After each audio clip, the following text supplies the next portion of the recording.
En Tunisie, des milliers de partisans islamistes manifestent à Tunis pour défendre le droit d'Ennahda à gouverner le pays. Le Premier ministre essaye, depuis l'assassinat de l'opposant Chokri Belaïd, de former un gouvernement apolitique, un projet que refuse le parti Ennahda, dont Amali Djebali est le numéro 2. Ne pas sombrer dans une guerre économique, c'est l'engagement pris par les grandes puissances réunies à Moscou à l'issue du G20. Au centre des discussions, les devises.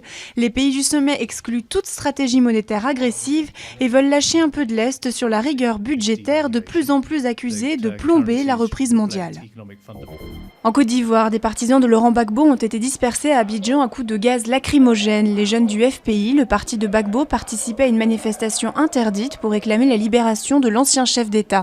La Cour pénale internationale se penche à partir de mardi sur l'organisation ou non d'un procès de Laurent Gbagbo pour crime contre l'humanité durant la crise de 2010-2011.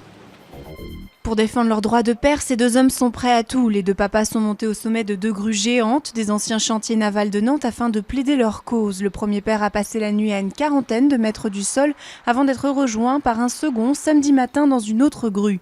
Une double action à quelques jours d'une journée nationale de manifestation pour les droits des pères programmée par SVP Papa à Nantes, la ville de Jean-Marc Ayrault.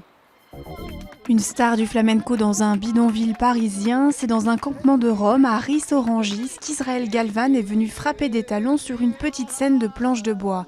Le danseur, fils d'une gitane et actuellement à l'affiche du Théâtre de la Ville à Paris, voulait se confronter au réel en rencontrant ainsi des Roms.